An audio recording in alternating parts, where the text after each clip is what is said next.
It's my pleasure to introduce our speaker today.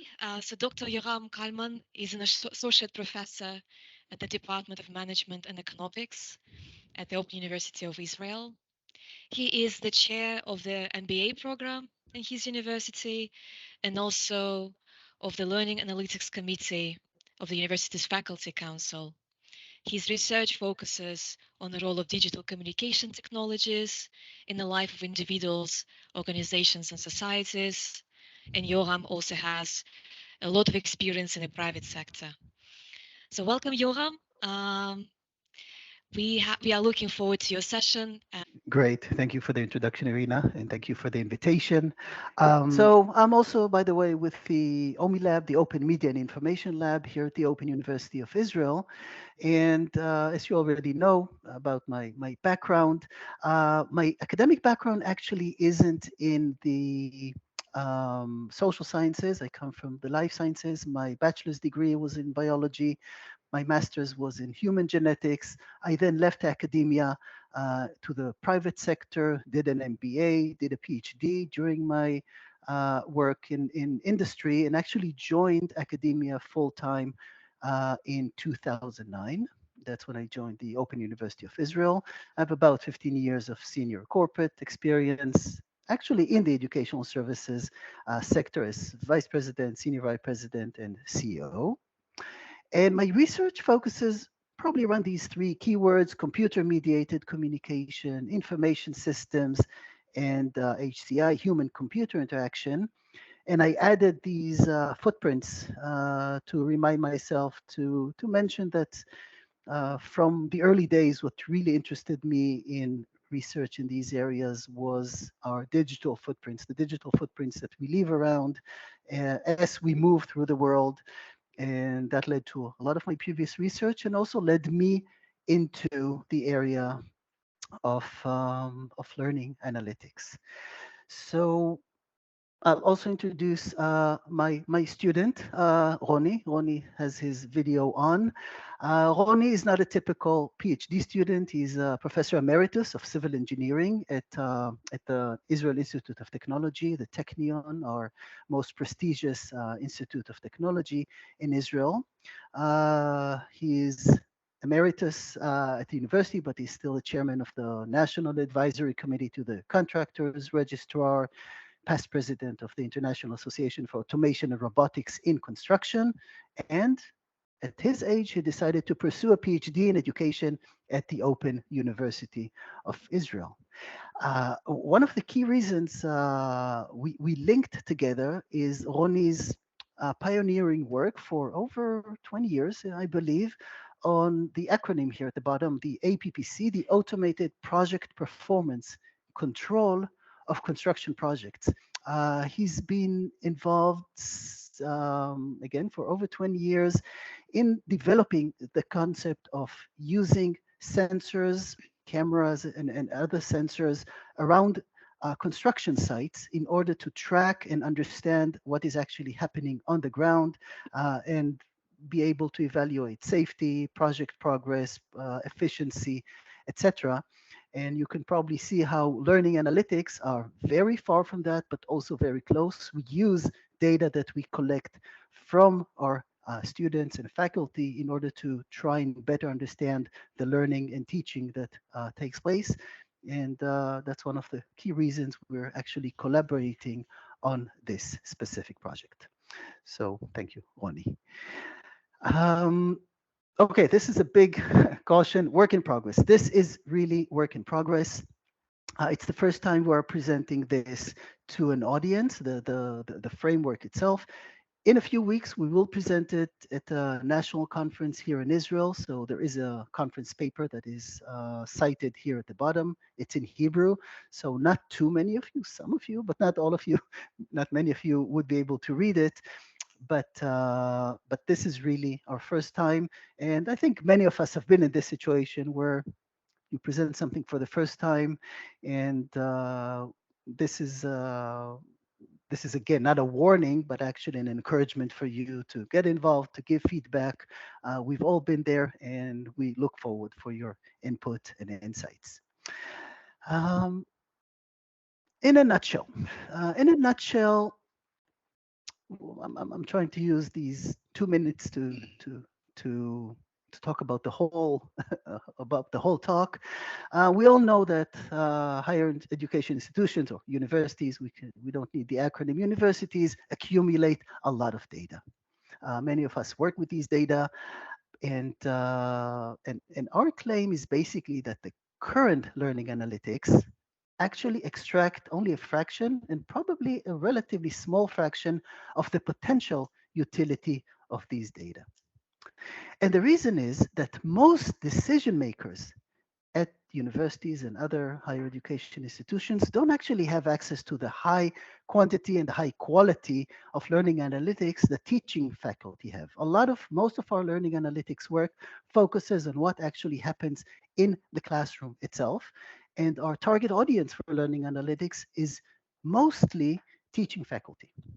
But many other decision makers, those decision makers in other places at the university, they also have a lot of impact, direct and indirect, on teaching and learning quality. We all know that we are not the only ones, not faculty are not the only ones impacting the quality of the learning and of the teaching. And these decision makers will probably, their decisions, sorry, will be improved if they get learning analytics based evidence. And there is a gap here. So that is the gap we're focusing on. There's a lot of potential, but it actually shows up mainly in the classroom with faculty, teaching faculty, and has much less impact organization wide or university wide. And our proposal is that an organizational perspective on learning analytics, whoops, I lost my pointer, there it is, an organizational perspective on learning analytics will probably uh, do some work towards closing this specific gap. And um, then, of course, you might ask a question, why does this gap exist? How did it appear? One possibility that it's not obvious to people, the teaching and learning quality is also determined outside the classroom. It's obvious to many of us, but not to everyone. We can also be a little more cynical and say that managers and decision makers around the university prefer talking the talk about evidence based decision making, but are not as good in walking the walk and actually implementing and using these evidence.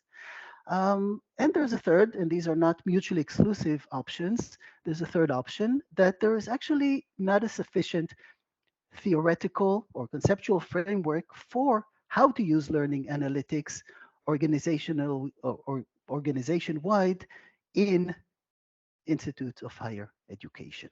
And that is what we will talk about. But before we do that, I want to take a step back and talk a little bit about learning analytics at the Open University of Israel. We love data at the Open University of Israel. I think most open universities love data. And we have over a decade of experience of work on learning analytics and on business intelligence throughout the university, not just for teaching and learning, but actually throughout the university. The image on the right describes our work on integrating learning analytics into teaching and learning into the classroom itself, into the LMS in the classroom. We're well past the first stages where we started with a visual description of what's taking place, moved on to course level support, then moved on to um, allowing instructors to provide better personalized support. In 2023, this year, we're actually implementing system-wide the automated personalized support, and we are piloting the latest stage, which is explainable machine learning prediction, which is now being piloted. And if that pilot is successful, will be implemented later on system-wide. So we do a lot of learning analytics. They have interesting, not very extensive, but they have an impact on what's happening in the classrooms. And in addition, the third bullet here, we have dozens of multi-tab dashboards for our business intelligence, and they address almost every role at the university.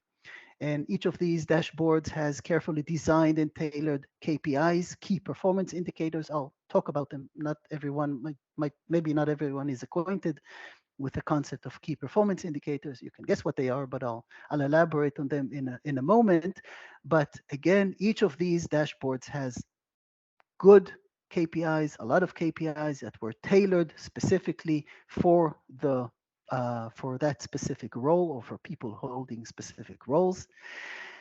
And still, the feeling was that we're not really utilizing these analytics to have their full impact on learning and teaching. And that's yeah, that's our rationale for the feeling that there is that building a theoretical or a conceptual framework for these learning analytics, for organization-wide use of learning analytics in higher education, is the next step. Now, I will mention briefly two frameworks that come from the management discipline. They're not complicated, and I'll extract the takeaways, so I'll just mention them briefly.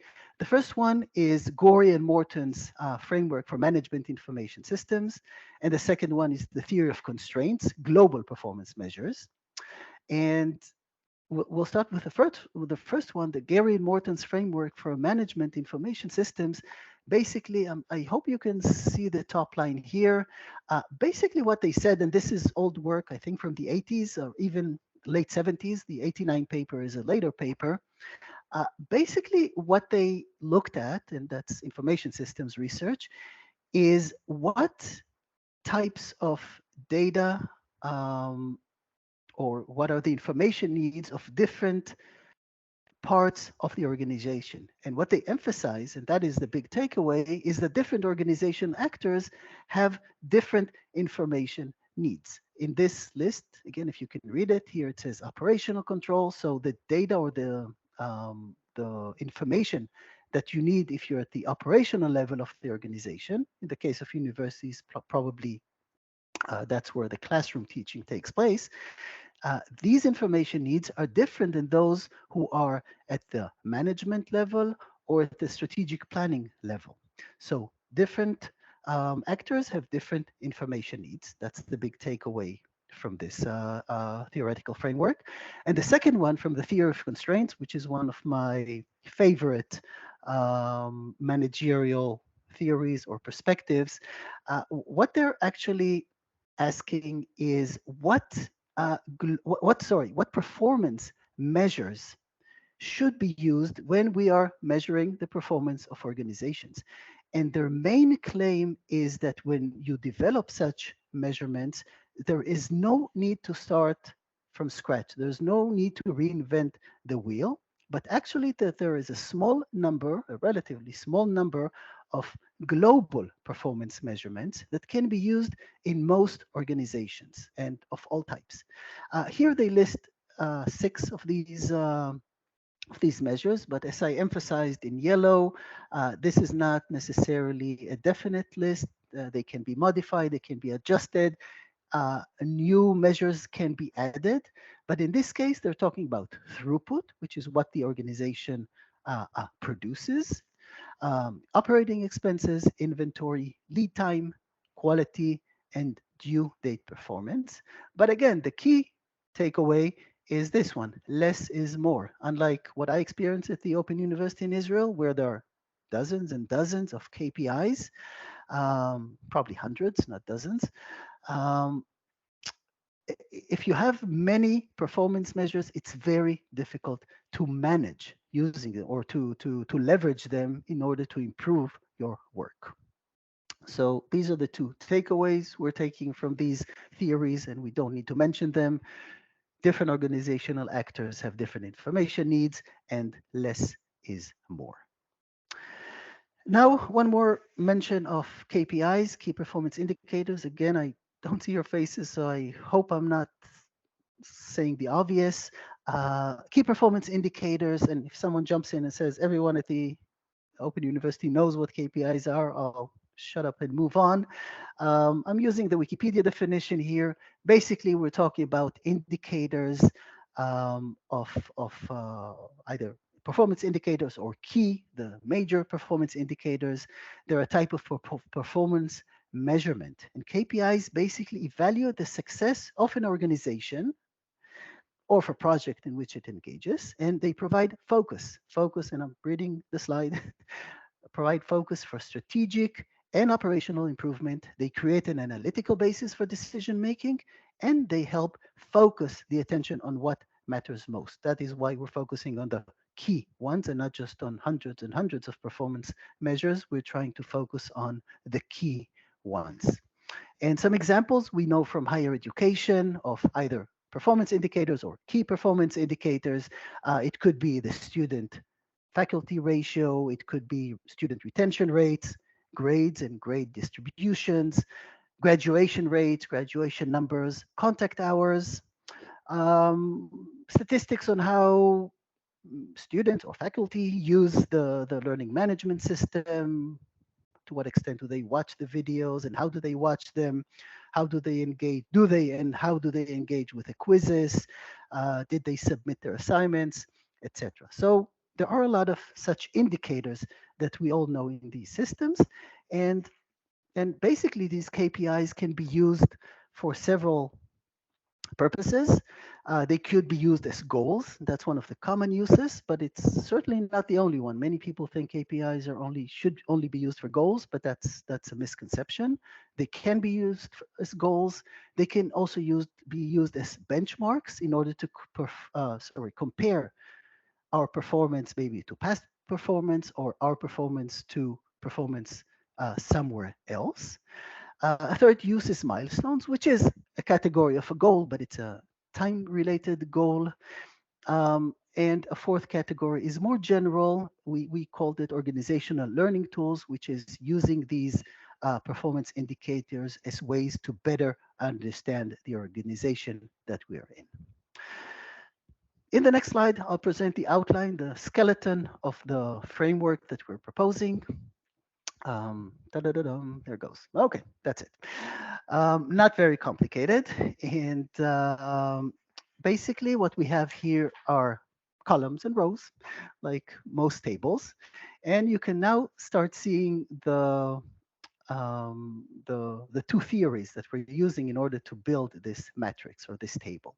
Here in the rows, we have three organizational levels of in this case the university: operational level, managerial level, strategic level.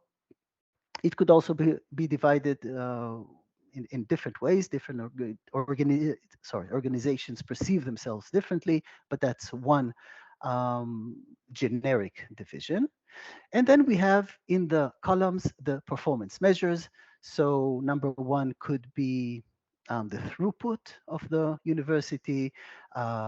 This one could be quality, etc., etc.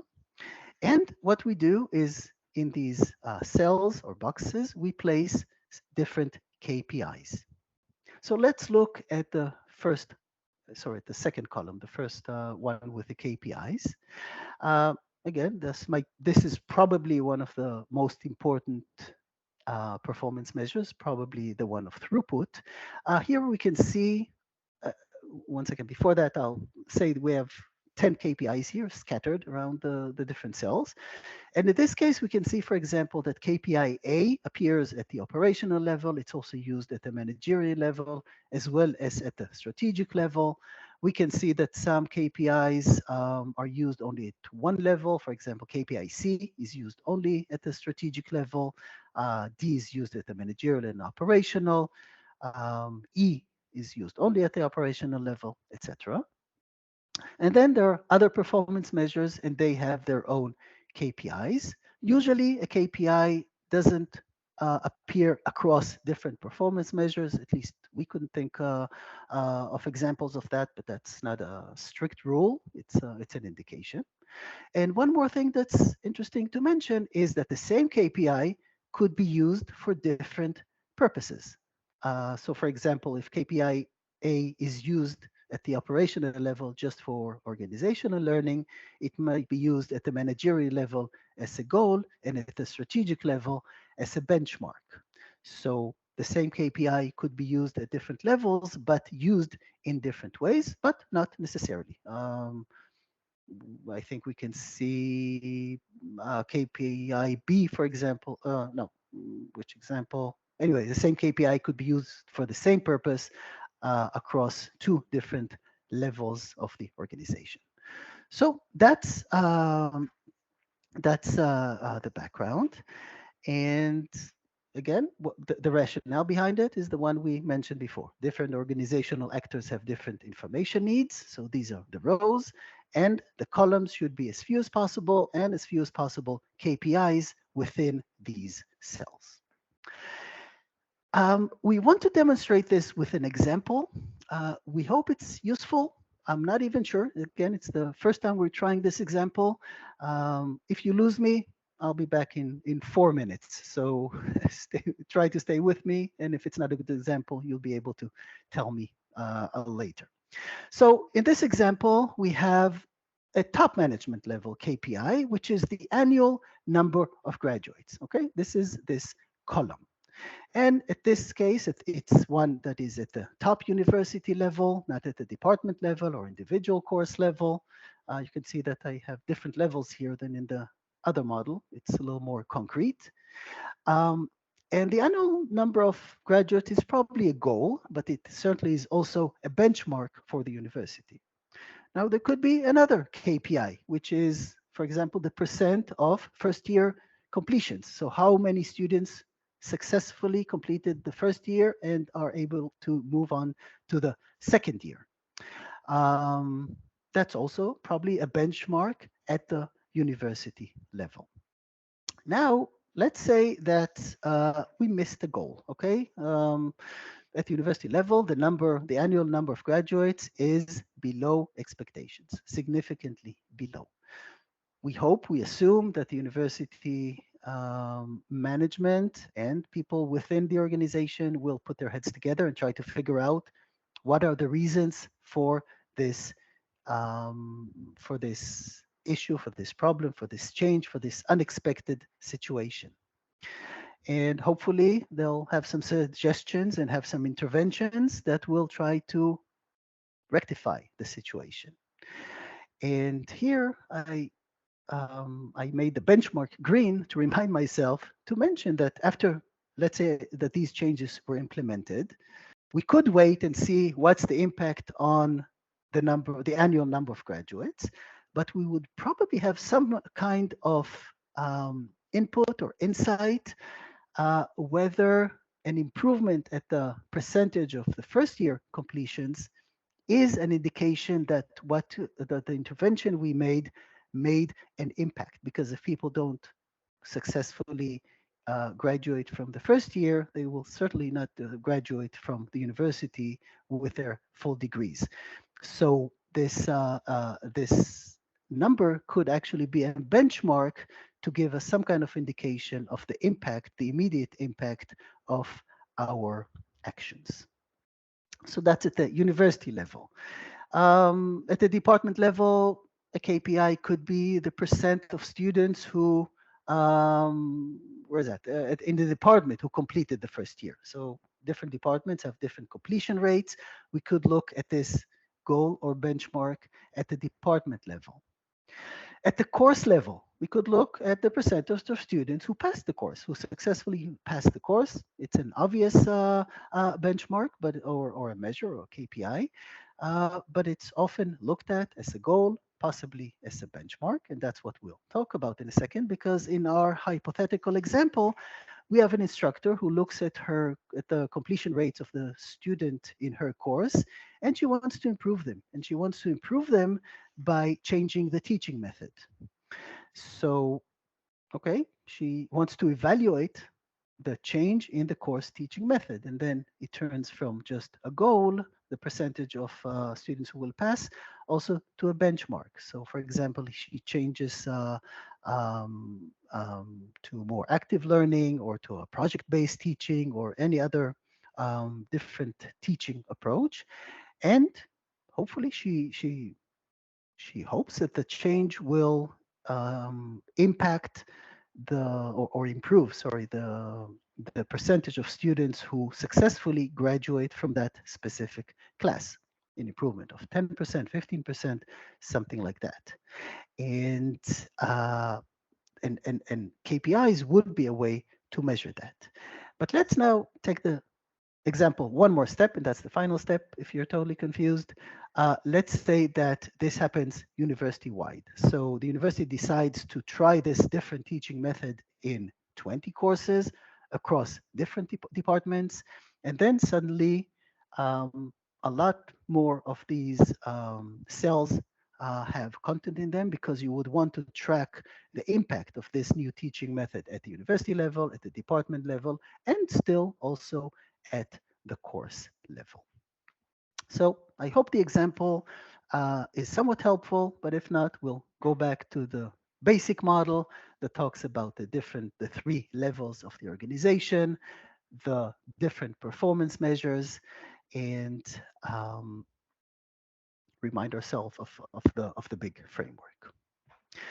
So I'm heading towards the end of the talk and of this part of the talk of the presentation. And I want to mention some of the issues I did not touch upon, and hopefully some of these will interest you to discuss. I'll probably close the presentation when we're done with this. So if you want to take some notes, if there are some issues you want to get into, you can write them down. So one of them is the unintended consequences of inappropriate use of KPIs. KPIs um, can help management or can help better manage an organization, but they can also do significant damage and lead to unintended consequences. And those of you who experience such things in organizations, know KPIs can be misused, and then the unintended consequences are usually negative. So we did not elaborate on that, and we'd be happy to. Ethics, any tool that looks at the behavior of individuals and uses that for analysis should be carefully um, approached ethics wise. There are many opportunities for doing things that are inappropriate again. So ethics is a second topic we'd be happy to discuss. Drilling down. So if we have very few KPIs, that doesn't mean we have little information. The idea is that we can drill down and understand what impacts these KPIs. And usually we're talking about complex systems. Universities are highly complex and adaptive systems. But if we look at a specific KPI that went in the right direction or in the wrong direction, drilling down will help us explain what caused that change, what influenced these changes, and explore the many facets and the many variables that could affect that KPI. So, how to drill down is another topic we didn't elaborate on. How to develop the KPIs, we have an outline of a method how to do that in institutes of higher education. We can talk about that. Another challenge is how, if we use these KPIs organization wide throughout the university, how do we stay focused on teaching and learning? We call these organizational learning analytics, not organizational analytics or managerial analytics, but it's very easy to move from learning analytics to things that are easier to measure than learning and teaching, and the usual candidate is money. So analytics have a strong tendency to push the measurement into easily measurable things such as money, and that's something we should be careful about, and we can discuss that. Then we have biases. When we do data analysis, we're open to a lot of biases. I believe many of you are aware of that, so I won't elaborate as a general issue, but we can discuss them in this context. Which data do we collect and which don't we? For example, usually we collect the data that's easy to collect rather than the data that we really need. There's the question of multimodal learning analytics. And then bias also comes in when we do the analysis, how we do the analysis, what questions do we ask, etc. So that's one more topic. Culture change. If we want to use learning analytics throughout the university, it needs to be or to have a relatively good evidence based decision making culture. Not sure about your university. My university still has a ways to go in that respect. And even if we do a great job on organizational wide learning analytics, if there is no good evidence based decision making culture, it's going to be useless. And one last question we suggested is what are actually global performance indicators in academia? We mentioned a few. There is a list of six. We can also go deeper into that and see which are more useful and which are less useful in the context of higher education. So that completes the presentation. And I basically open the floor for questions, comments, or you're invited to choose any of these bullet points and either give some input about them or have any questions.